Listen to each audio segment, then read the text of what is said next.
ఇష్టం లేదంటుందిగా ఇంద్రాణి. ఎందుకు బలవంతం చేద్దాండావు నువ్వు? బలవంతం కాదు ఉమాదేవి. ఈళ్ళ నోళ్లు మూయించాలా అంటే సిరి బొప్పాయి రసం తాగి తీరాలా.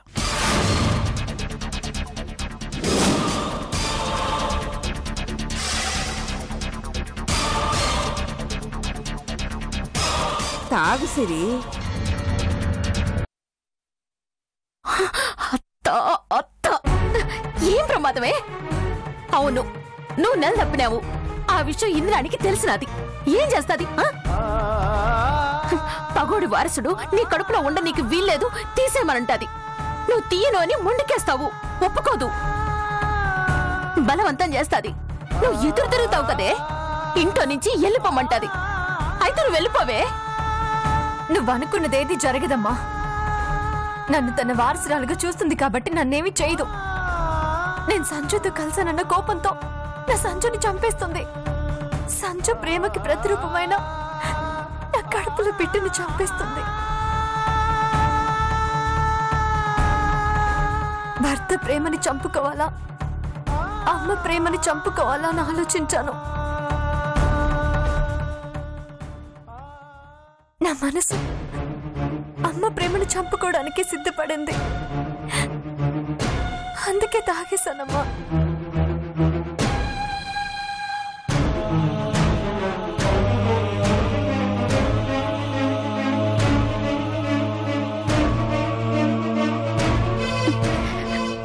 సంజయ్ కోసం కన్న పేగునే చంపుకోనికి సిద్ధపడ్డావా?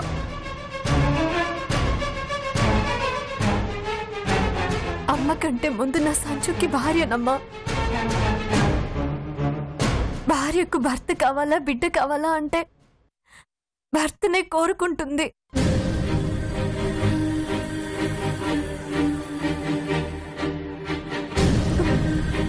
బిడ్డ మీద మమకారం ఉన్నా భర్త అనురాగం కోసం వదులుకుంటుంది.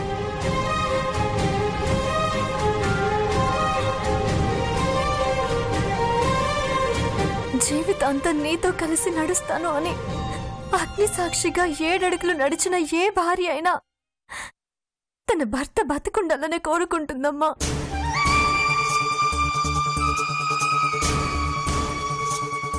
నేను రాకపోయినా, మాట్లాడకపోయినా, కనపడకపోయినా నా కోసం, నా ప్రేమ కోసం అక్కడ పిచ్చోళ్ళ ఎదురు చూస్తున్న నా సంజుని, నా సంజు ప్రేమని చంపుకోమంటావా?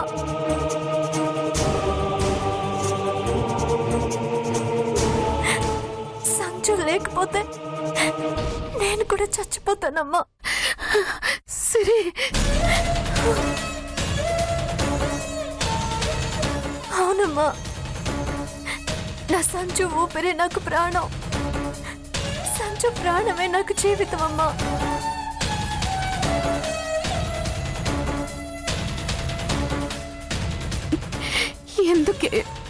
ఎందుకే నీకే ఇన్ని కష్టాలు వస్తాయి? తల్లిదండ్రులు చేసిన పాపాలు పిల్లలకి శాపాలుగా మారతాయంటారు.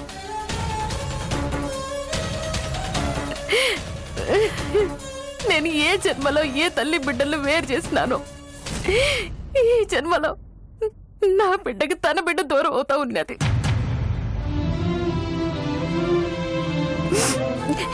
ఈ పరిస్థితి భగవాళ్ళకు కూడా రాకూడదు. సరే, పాపం కాదమ్మా, నా పాలిట శాపం. మన 2 కుటుంబాల మీద సునంద పెంచుకున్న పగ ఈ పరిస్థితికి కారణం.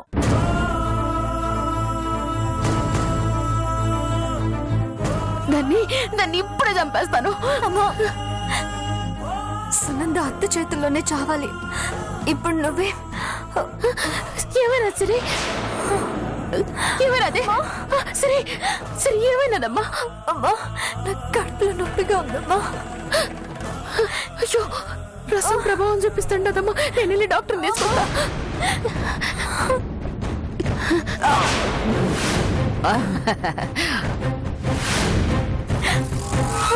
అరే ఇందాక నువ్వు తలుపేసావు కదా, లోపల ఏం మాట్లాడుకుంటున్నారో మాకేం వినపడి చావట్లేదు.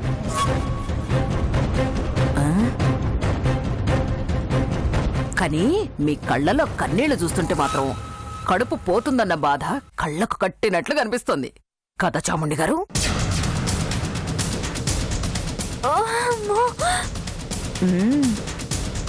ఏందే కోడలా, కడుపులో బిడ్డ పోకుండా ఉండడానికి డాక్టర్ని తేవడానికి పోతుండావా?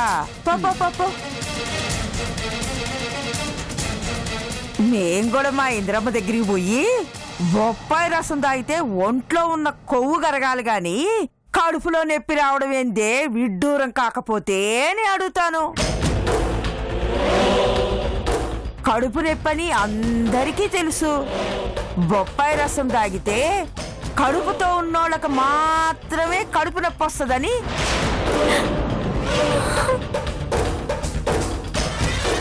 మా ఇంద్రమ్మకి తెలీదా ఏంది? కదా పాపం సిరి. ఇప్పుడు ఏం చేస్తావు ఉమాదేవి? మీరు చస్తే ఊరికే పోరు, ఇంత పాపం మూట కట్టుకొని పోతారు. పోతా ఉంటావు. ఇంకెక్కడికి? డాక్టర్ దగ్గరికి పరిగెత్తున్నట్టుంది. కాదు, మంచిళ్ళు దేనికి? నీకెందుకులే అంత శ్రమ? అసలే కూతురు కడుపు పోతుందన్న బాధలో ఉన్నావు కదా. నేను తెచ్చి పెడతాను. తెచ్చిపెట్టుకో.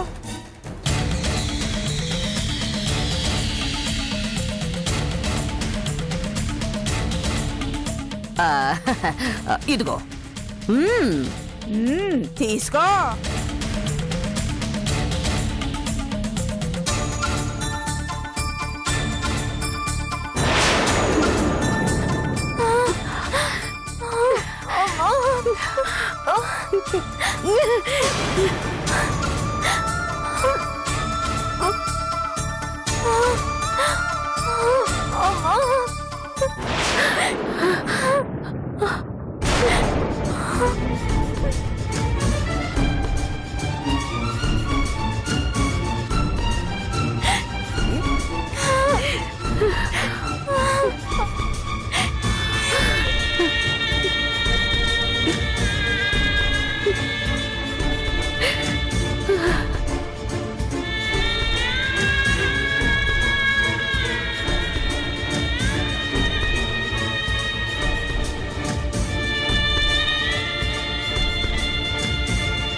ఆంటీ, ఏంటి సింధు? నాకు డౌట్. ఏంటది? సిరి మీ ఇంటికి రావడం లేదని నాకు బావకి మ్యారేజ్ చేయాలనుకున్నారు, ఓకే. ఒకవేళ సిరి ప్రెగ్నెంట్ అయితే కూడా మా మ్యారేజ్ చేస్తారా? ఏంటి సింధు? సిరి నెల తప్పిందా?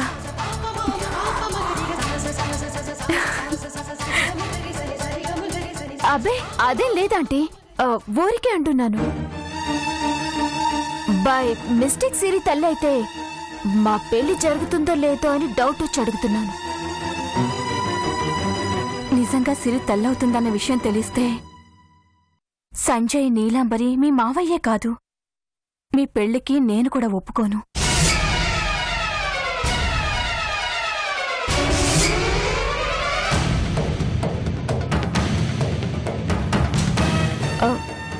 అదేంటంటే సిరి కోడలుగా మా ఇంటికి రావడం లేదు కాబట్టి సిరి కోసం సంజయ్ బాధపడుతున్నాడు.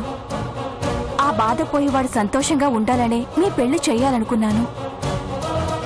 మా ఇంటి వారసుడు సిరి కడుపులో పడితే సిరి ఇంకా ఇంట్లో ఉండదు. ఎన్ని అడ్డంకులొచ్చినా తన భర్త దగ్గరికి వచ్చేస్తుంది. కడుపుతో ఉన్న భార్య భర్తతో ఉండాలని కోరుకోవడం సహజం. అదే కాక మనవన్నో మనవరాల్లో చూడాలని నాకు కోరికగా ఉంది. ఆ కోరిక సిరి తీరిస్తే ఇంకా సిరి మీద నాకెందుకు కోపం ఉంటుంది సింధు? అయినా అది జరిగే పని కాదు సింధు.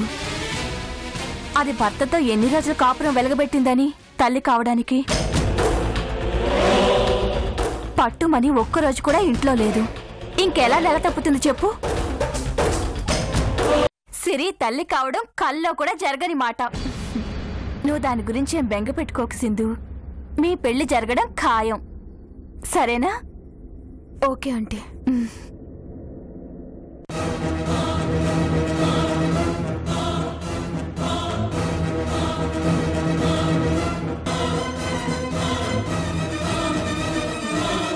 అంటే సిరి ప్రెగ్నెంట్ అయిందన్న విషయం ఈ ఇంట్లో ఎవరికి తెలిసినా ఈ మ్యారేజ్ క్యాన్సిల్ అయిపోతుందన్నమాట.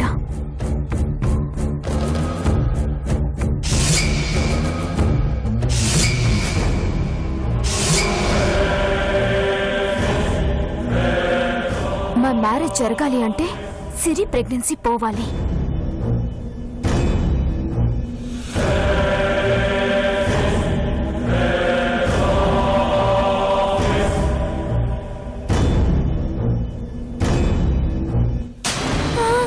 సిరి,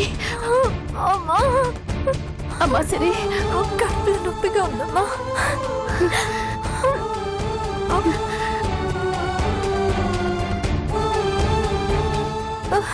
కడుపులో బిడ్డకి ఏమన్నా అవుతుందో ఏమో.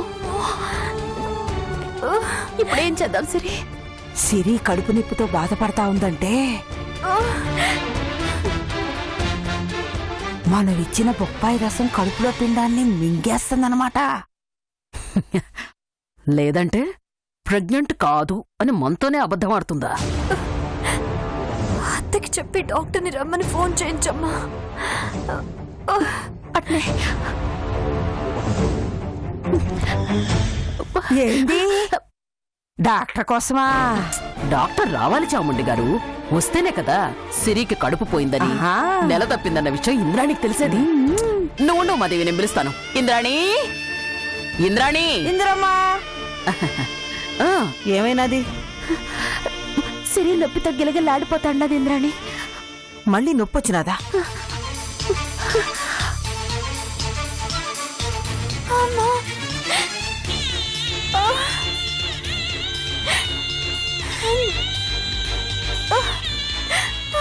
నొప్పిగా ఉన్నదా సిరి? అవునత్తా. కడుపులో అనుకుంటా ఇంద్రమ్మా. ఏం కాదు, ఎన్ని పుసలు నొప్పొస్తాండది. అత్తా, అర్జెంట్గా డాక్టర్కి రమ్మని ఫోన్ చేస్తా.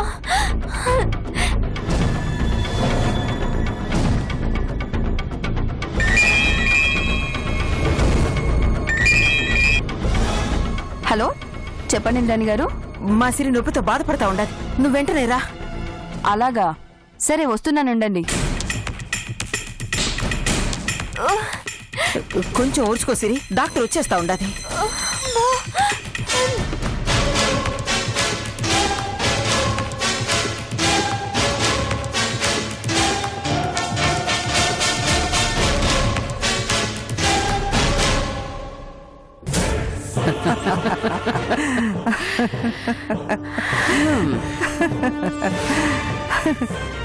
మనం ఇచ్చిన బొప్పాయి రసం బాగా పనిచేస్తా ఉండాది. సిరి కడుపు నొప్పితో గిలగిల కొట్టుకు చేస్తా ఉంది. సిరి దాని తల్లి బాధపడతా ఉంటే నాకెంత ఆనందంగా ఉండదో తెలుసా? లేకపోతే కడుపు విషయం దాచిపెట్టి మన కళ్ళే గప్పుతాదా? దానికి శాస్తి జరగాల్సింది. ఏంది సునంద ఇంకా ఆలోచిస్తా ఉండావు? సిరి కడుపు పోతా ఉండాదిగా. కడుపు పోవడం కన్ఫర్మ్డ్ చాముండి గారు. దాంతోపాటు సిరి ప్రెగ్నెంట్ అన్న విషయం ఇంద్రాణికి తెలియాలి కదా. అప్పుడే సిరి తన్ని మోసం చేసిందన్న విషయం ఇంద్రాణి గ్రహిస్తుంది. దాంతో సిరి మీదున్న అభిమానం పటాపంచలవుతుంది. దానికి ఇదే మంచి అవకాశం. ఆ వచ్చే డాక్టర్ సిరి తల్లి కాబోతోందని ఇంద్రాణికి చెప్పాలి. ఎట్టా చెప్తాది సునంద? ఇప్పుడు వచ్చేది నిన్నొచ్చిన డాక్టరే కదా. ఎన్నుపూస వైద్యం చేసినానని అందరి ముందు చెప్పినాది. మళ్ళీ సిరి తల్లి కాబోతున్నదని ఎట్టా చెప్తాది? నీ పిచ్చి కాకపోతే చచ్చినా చెప్పదు. చెప్పాలి చాముండి గారు. మనమే ఎలాగైనా అలా చెప్పించాలి. ఆ ప్రయత్నంలోనే ఇంద్రమ్మతో నిన్న తిట్లు తిని సిరికి క్షమాపణలు కూడా చెప్పినావు, మర్చిపోయినావా? ఎందుకు మళ్ళీ వాళ్ళ ముందు దెబ్బతింటావు? ఆ ప్రయత్నం మానుకో. లేదు చాముండి గారు, సిరి ప్రెగ్నెంట్ అన్న విషయం బయట పెట్టేంత వరకు నేను ఊరుకోను. ఎన్ని దెబ్బలైనా సరే తింటాను, కానీ సిరిని మాత్రం దెబ్బ కొట్టే తీరతాను. అయితే ఇప్పుడు ఏం చేస్తానంటావు? డాక్టర్ చేత నిజం చెప్పిస్తాను. మళ్ళీ మొదటికొచ్చినావా? ఆహా, మొదటికి రాలేదు. సిరి ఈ కడుపు నాటకాన్ని చివరిదాకా తీసుకొస్తాను.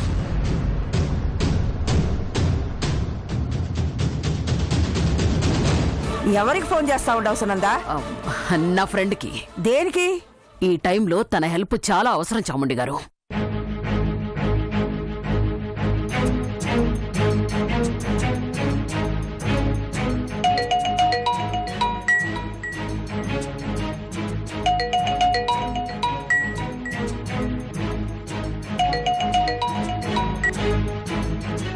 హాయ్ ఫ్రెండ్, ఎలా ఉన్నావు? ఫ్రెండ్ ఏంటి పిలుపు కొత్తగా ఉంది? అర్థం చేసుకోవాలి. నీ పక్కన ఎవరైనా ఉన్నారా? ఆహా, చాలా బాగా క్యాచ్ చేసావు. ఎందుకు ఫోన్ చేసావు? నీ హెల్ప్ కోసం. ఎంతసేపు నా హెల్ప్ తీసుకోవాలని కానీ నాకు హెల్ప్ చేయాలన్న ఆలోచన నీకుండదా? కోప్పడకు ఫ్రెండ్, ఆ పనిలోనే ఉన్నాను. Try to understand. సరే, మ్యాటర్ ఏంటో చెప్పు. నా ఫ్రెండ్ ఇంద్రాణి తెలుసు కదా, తనని తన సొంత మేనకోడలే ప్రెగ్నెంట్ అయ్యి కూడా లేదు అని చీట్ చేస్తోంది. తను ప్రెగ్నెంట్ అని ప్రూవ్ చేయాలి. అందుకోసం నువ్వు నాకు హెల్ప్ చేయాలి. ఏం చేయాలి?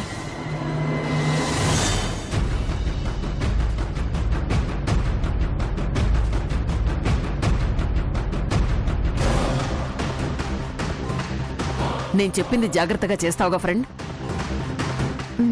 ఓకే సునంద. చాముండి గారు, ఇంకా మనం హ్యాపీగా రిలాక్స్ అవ్వచ్చు. సిరి తల్లి కాబోతుందన్న విషయం ఇంద్రాణికి ఇంకొద్ది క్షణాల్లో తెలియబోతోంది.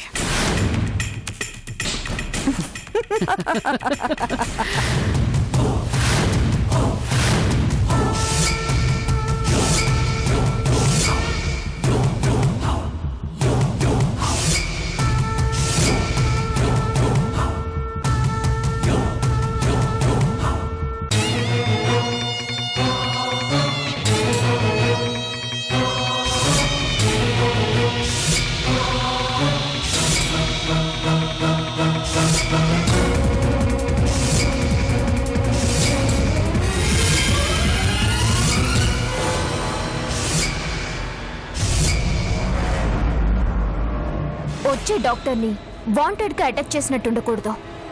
రాబరీ కోసం అటాక్ చేసినట్టు బిల్డప్ ఉండాలి. జ్యువెలరీ తీసుకొని కొట్టి అవతల పడేయండి. ప్రాణానికి ఎలాంటి ప్రాబ్లం రాకూడదు. అండర్స్టాండ్? అలాగే మేడం.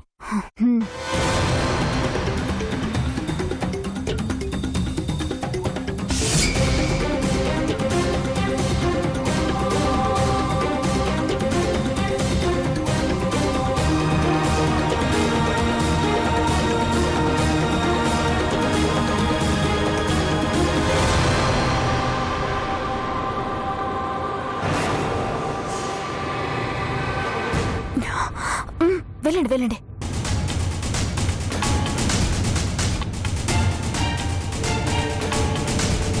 అమ్మా,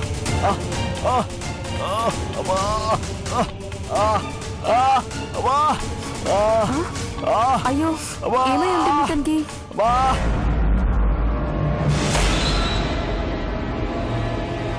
అయ్యో, ఎవరు ఎవరు మీరంతా?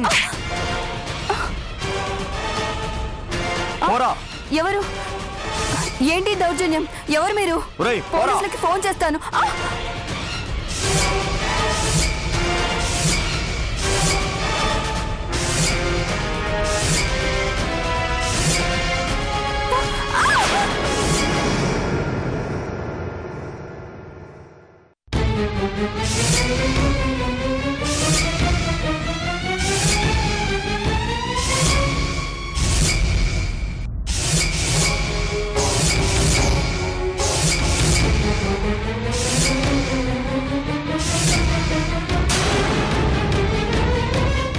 ఇవ్వండి మేడం. గుడ్. ఈ జ్యువెలరీ అమ్ముకొని ఎంజాయ్ చేయండి. Okay madam. ఫోన్ ఇక్కడ. ఇదిగోండి మేడం.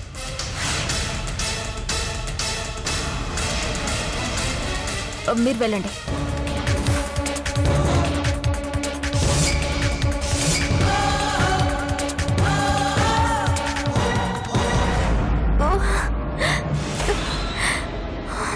కాస్త ఊర్చుకోసి డాక్టర్ వచ్చేస్తా ఉంటుంది.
ఇంద్రాణి, ఎందుకు టెన్షన్ పడతావు? డాక్టర్ గారు ఇక్కడే ఉన్నారుగా, ఆవిడ అడిగితే తెలిసిపోతుంది. డాక్టర్, మా సిరి నెల తప్పినది లేదు చూడు. ఇంద్రాణి, నువ్వు సిరిని అనుమానిస్తాండవా? వాళ్ళేమో సిరి నెల తప్పింది అంటారు, మీరేమో కాదు అంటారు. ఎవరి మాట నమ్మాలో అర్థం కావట్లేదు. అందుకే డాక్టర్ నా కళ్ళ ముందు పరీక్ష చేసి చెప్తే అప్పుడు నమ్ముతాను. నువ్వు చూడు డాక్టర్.